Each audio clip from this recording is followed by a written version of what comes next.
आपका स्वागत है आपके अपने YouTube चैनल महाअध्ययन में। आज हम करने जा रहे हैं हमारी 7th स्टैंडर्ड की वर्कशीट जो है सोशल साइंस की, और ये हमारी हिस्ट्री के बुक से है। आपको याद है ना, अवर पास्ट, उसी से। और हमारी वर्कशीट का नंबर है 9। आज की डेट है 23 अक्टूबर। आज हम पढ़ने जा रहे हैं दिल्ली सुल्तान के बारे में, दिल्ली के सुल्तानाज के बारे में। तो अब बात करें ये दिल्ली के सुल्तानाज हैं क्या, या ये होते क्या हैं। तो सीधी सी बात ये है कि जो भी शासक रहे, यानी कि जो भी एम्परर रहे, एम्परर तो आप जानते ही हैं, जो भी हमारे किंग रहे, तो अलग अलग टाइम में उनको अलग अलग नामों से जाना जाता है। तो ये एक ऐसा टाइम पीरियड था जब उन्हें सुल्तान के नाम से जाना जाता था। इनकी स्पेशल बात ये थी कि ये मुस्लिम रिलीजन से बिलोंग करते थे और इन्हें हम सुल्तान के नाम से जानते हैं। तो जब हम बात कर रहे हैं दिल्ली सुल्तानात के बारे में, तो मैं आपको एक बात पहले ही बता दूं, दिल्ली सुल्तानात से पहले भी दिल्ली पर कुछ किंग थे जो उस पर रूल किया करते थे, दिल्ली को रूल करते थे, या दिल्ली उनकी कैपिटल थी। और उसके बाद भी शासक हुए जिन्होंने दिल्ली को कैपिटल बनाया, और या फिर हम ये कहें कि आज आज़ादी के बाद भी दिल्ली हमारी कैपिटल है, भारत की कैपिटल। तो दिल्ली है बहुत खास अपने आप में, और इसी के बारे में हम पढ़ रहे हैं कुछ खास बातें।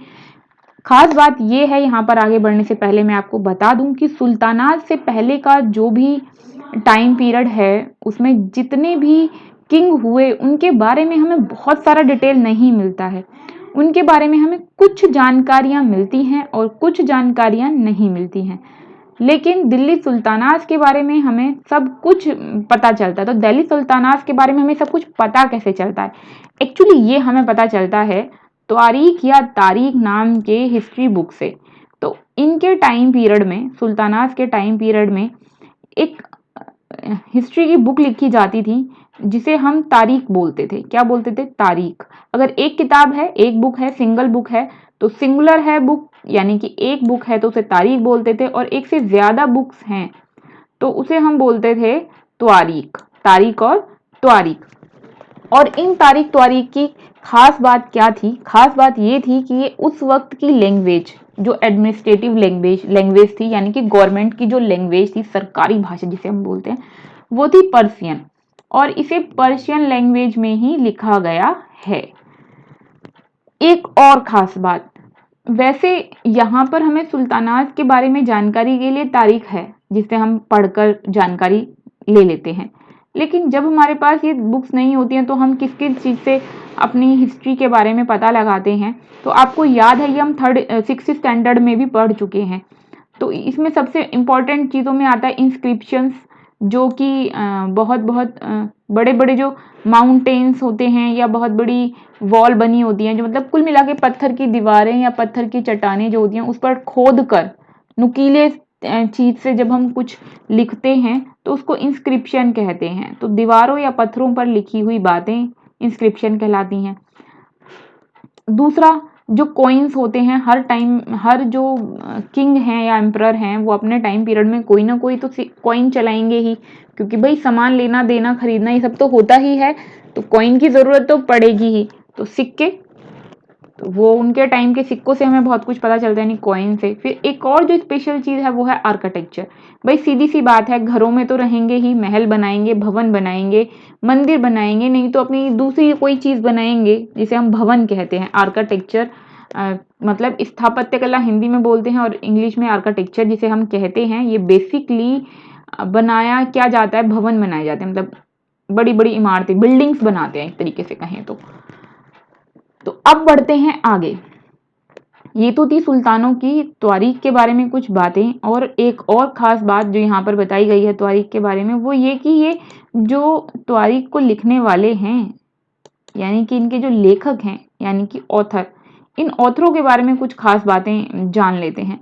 ये जो ऑथर हुआ करते थे, मोस्ट ऑफ ये कुछ पोस्ट थी उस टाइम जिस पर ये होते थे, जैसे कि कई बार ये सेक्रेटरी होते थे, कई बार ये एडमिनिस्ट्रेटर होते थे उनके, जो भी एम्परर है, कई बार ये पोइट भी होते थे, और कई बार ये जो है सिर्फ दरबार में बैठने वाले दरबारी होते थे, कोर्टियर्स होते थे। तो ये इनमें से कोई एक मोस्ट ऑफ टाइम हुआ करते थे। और इसके अलावा फिर ये बात करें कि जब ये ऑथर जो है सेक्रेटरी है, एडमिनिस्ट्रेटर है, पोइट है, कोर्टरी मतलब कोर्टियर्स में से कोई एक है, तो फिर ये लिख क्यों रहे हैं? इनके लिखने का जो मेन रीजन था वो था रिवॉर्ड्स। ये चाहते थे कि इनको जो एम्परर है वो खुश होकर रिवॉर्ड्स दे, और उसी रिवॉर्ड्स के लालच में ये लिखते थे। अब क्योंकि लालच में लिखते थे, मतलब ये सोचकर लिखते थे कि हमें कुछ मिल जाए इसलिए लिखते हैं, तो सीधी सी बात है वही बात लिखेंगे जो सुल्तान को अच्छी लगेगी। तो ये लिखते तो थे, लेकिन वो बात लिखते थे जो सुल्तान चाहता है अपने बारे में लिखवाना। लेकिन इसके बाद भी एक और खास बात जो है वो ये है कि ये सभी इवेंट्स को वन बाय वन करके लिखते थे, मतलब एक के बाद एक के बाद जो भी घटनाएं घटती थी, जो कुछ भी वहां पे हो रहा था, जो भी हैपनिंग्स थी, उन सबको सीक्वेंस में लिखते थे। तो ये सभी इवेंट्स को लिखते हैं, ये एक बहुत खास बात है इसके बारे में। और दूसरी एक और चीज जो आपको ध्यान रखनी चाहिए कि ये इस बात पर एम्फेसिस करते थे, मतलब इस बात पर जोर देते थे कि वो जस्टिस रखे अपने शासनकाल में। कौन? जो एम्परर है यानी कि सुल्तान है। तो ये इस बात पर बहुत बहुत जोर देते थे कि जस्टिस को बहुत वैल्यू करते थे, ताकि राजा जो है वो अच्छा शासक बना रहे। इसके अलावा ये एक और खराब चीज जो थी, उसमें खराब चीज ये थी कि ये जो आइडियल सोसाइटी बनाने की बात करते थे ऑथर, उसमें बर्थ राइट की बात करते थे कि आपको आपको बर्थ राइट है कि आप ही राजा बने, और राजा बनने के साथ साथ जेंडर डिस्टिंक्शंस रखें। जेंडर डिस्टिंक्शंस मतलब लिंग भेद पर आधारित, मतलब स्त्री और पुरुष के आधार पर जो है ये अपनी पूरी व्यवस्था को चलाएं या मैनेज रखें। मतलब जैसे कहा जाता था कि स्त्री राजा नहीं हो सकती, या स्त्रियों को घर के अंदर रहना चाहिए, इस तरह की चीजें जो है ये उस पर भी जोड़ देते थे। इसके अलावा दूसरे भी जो बहुत सारे समाज में चीजों को बायस किया जाता था, जिसे आज हम देख रहे हैं, जैसे आपने पिछली क्लास में डिस्क्रिमिनेशन पढ़ा था, उस डिस्क्रिमिनेशन को, वो आज का डिस्क्रिमिनेशन नहीं है, वो बहुत पुराने जमाने से चली आ रही चीजें हैं। वो डिस्क्रिमिनेशन को हम देखते हैं इस टाइम पीरियड में भी है, और उसी डिस्क्रिमिनेशन को बनाए रखने पर भी ये लोग जोड़ देते थे। तो ये थी कुछ कुछ खास बातें किसके बारे में। एक हिस्ट्री किससे हमें पता चलती है, सेकंड सुल्ताना के टाइम की हिस्ट्री हमें किससे पता चलती है, तारीख से।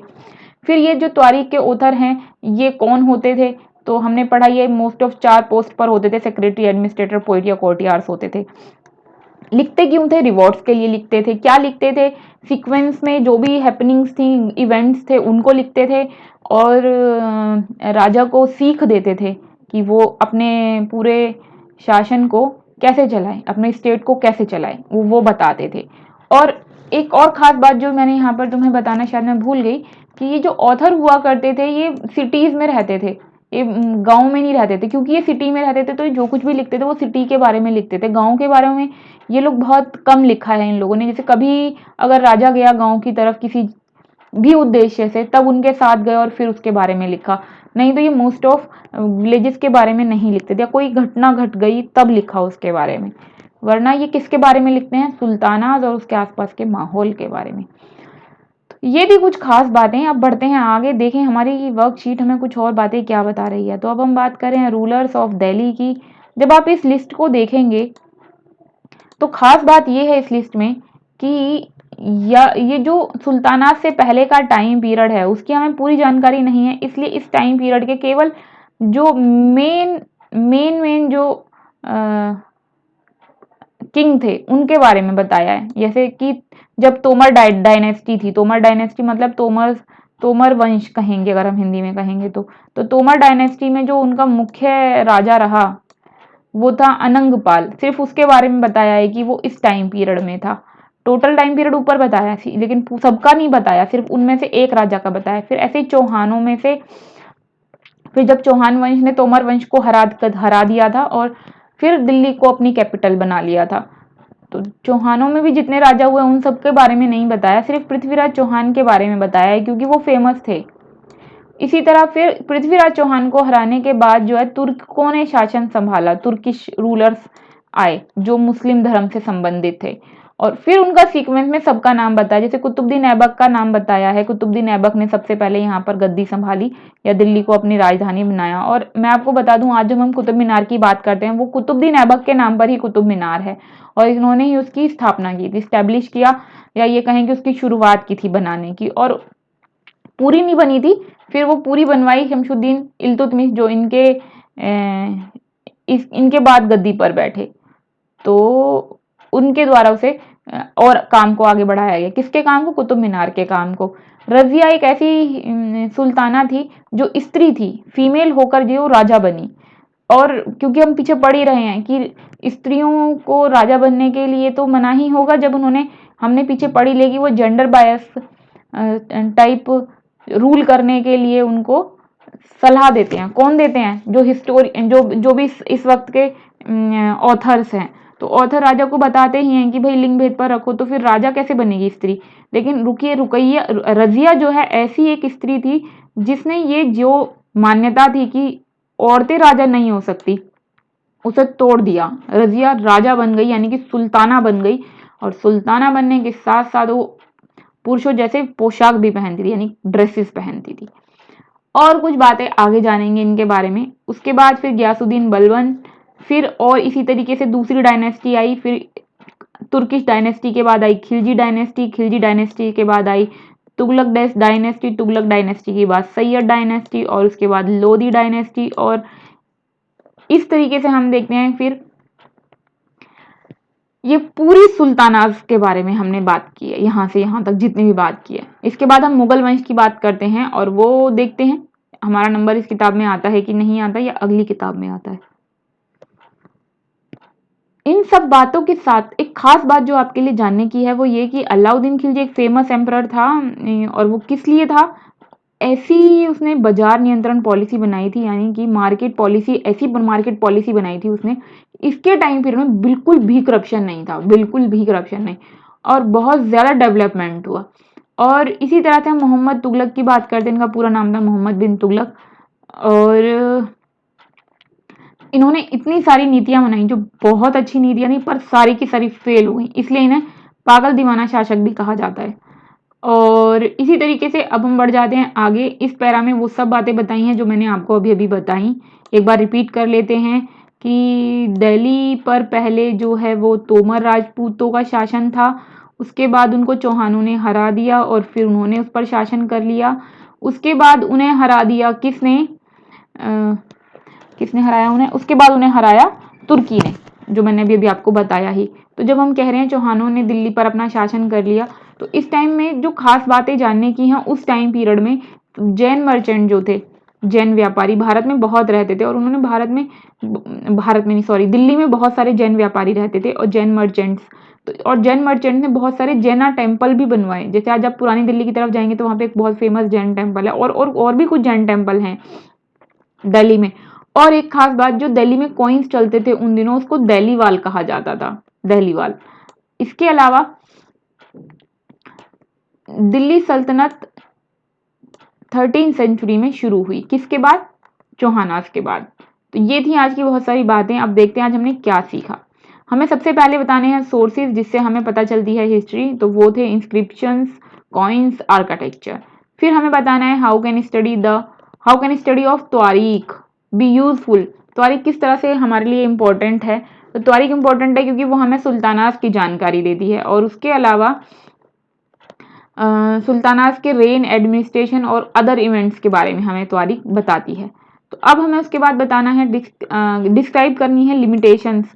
तारीख की लिमिटेशंस क्या है, मतलब कितना भर हमें उससे पता चलता है, उसकी खास बातों के बाद क्या बातें ऐसी रह जाती हैं जो हमें पता नहीं चलती हैं। तो उसकी जो सबसे ज्यादा अगर हम बात करें लिमिट की, तो एक तो ये कि वो राजा की खुशी के लिए लिखी जाती थी, तो राजा की इच्छा के हिसाब से उसमें सारी बातें लिखी होती थी, और वो गाँव के बारे में नहीं बता पाते थे क्योंकि वो नगरों में रहते थे। तो इस तरह की छोटी छोटी खामियां हैं जो हमने यहाँ पर लिख दी हैं। और वो आइडियल सोसाइटी के बारे में बात करते हैं, बर्थ राइट के बारे में बात करते हैं, जेंडर डिस्क्रिमिनेशन के बारे में बात करते हैं, और इन सब चीजों से लोग एग्री नहीं करते थे। तो इसका मतलब लोगों के अकॉर्डिंग नहीं लिखा गया है, तारीख को किसके अकॉर्डिंग लिखा गया है? सुल्तानों के अकॉर्डिंग लिखा गया है।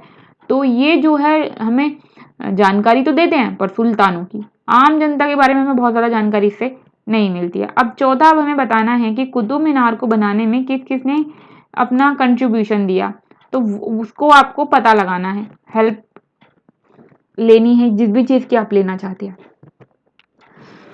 तो इसमें हेल्प मैं ही कर देती हूँ आपकी, मैं ही इसका आंसर आपको बता देती हूँ, लेकिन आंसर बताने से पहले मैं करना चाहती हूँ आपसे एक छोटी सी रिक्वेस्ट।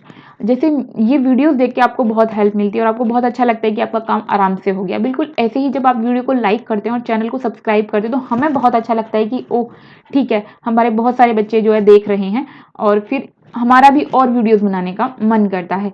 तो चैनल को सिर्फ एक बार सब्सक्राइब करना होता है, एक से ज़्यादा बार सब्सक्राइब नहीं करना पड़ता। आप देखेंगे अगर आपका चैनल आपने सब्सक्राइब किया हुआ है तो नीचे सब्सक्राइब का निशान जो है अगर वो रेड कलर का है तो आप उसे क्लिक करेंगे और उसका कलर चेंज होगा, मतलब चैनल सब्सक्राइब हो गया। मतलब जिसने चैनल सब्सक्राइब किया हुआ है उसका कलर रेड कलर का नहीं होगा। तो अगर रेड कलर का निशान आ रहा है, सब्सक्राइब लिखा हुआ है, तो उसे क्लिक कर दें ताकि उसका कलर चेंज हो जाए, चैनल सब्सक्राइब हो जाए। इस तरह से आपका सब्सक्राइब करने के बाद बेल नोटिफिकेशन बेल को अगर आप दबा देंगे तो नोटिफिकेशन आपके पास खुद पहुंच जाएगा, वीडियो आपके पास पहुंचे ना पहुंचे किसी और के थ्रू, लेकिन नोटिफिकेशन के थ्रू वीडियो आपके पास पहुंच जाएगी। आप नोटिफिकेशन को ऑन करके अपना काम आसानी से कर पाएंगे। आगे बढ़ने से पहले हम चौथे क्वेश्चन यानी फोर्थ क्वेश्चन का आंसर कर लेते हैं। तो कुतुब मीनार को बनाने में जिन लोगों ने अपना कंट्रीब्यूशन दिया उसमें सबसे पहले तो कुतुबुद्दीन ऐबक हैं, जिन्होंने इसकी स्थापना की, इसकी शुरुआत की, फाउंडेड। और उसके बाद सेकंड पर्सन का अगर हम नाम लें तो सेकंड पर्सन में हमारे आते हैं शमशुद्दीन इल्तुतमिश, जिसकी हमने बात की थी। इल्तुतमिश शमशुद्दीन पूरा नाम है इनका, यहाँ पे हमने इल्तुतमिश आधा ही लिखा है। फिर एक और खास पर्सन जो है वो है फिरोज शाह तुगलक। इन्होंने तीसरी और पांचवी मतलब उसकी जो टूट फूट हो रही थी उसकी मरम्मत भी करवाई थी और फिर पांचवी जो मंजिल है वो भी बनवाई थी। कुतुब मीनार के बारे में कुछ और खास बातें भी लिखने के लिए इन्होंने कहा मोर इन्फॉर्मेशन लिखो। तो मोर इन्फॉर्मेशन की अगर बात करें तो मैं आपको कुछ बातें बता देती हूँ, उसका आप चाहें तो लिख लें, नहीं तो जितना लिखा है उतना से भी आप अपना काम चला सकते हैं। क्योंकि कुछ बच्चे कहते हैं मैम प्लीज आंसर छोटा रखिए, इसलिए छोटा आंसर लिखा है, लेकिन जिन्हें बड़ा आंसर लिखना है उन्हें मैं बता देती हूँ कि प्लेन से टकराने की वजह से कुतुब मीनार की ऊपर की जो मंजिल हैं, 2 मंजिल, वो टूट गई थी और पहले लोग कुतुब मीनार पर ऊपर तक भी जाते थे, उसके बाद अब कुतुब मीनार पर ऊपर तक जाने की मनाही हो गई है। एक तो ये, दूसरा कुतुब मीनार जो है वो पूरे भारत भर की नहीं, विश्व की सबसे जो प्राचीन महत्वपूर्ण इमारतें हैं उनमें से एक है। तो ये थी कुछ खास बातें। आगे बढ़ते हैं और फिर मिलते हैं नई वीडियोस के साथ। वीडियो को लाइक, चैनल को सब्सक्राइब करना बिल्कुल ना भूलें। तब तक के लिए नमस्कार, थैंक यू।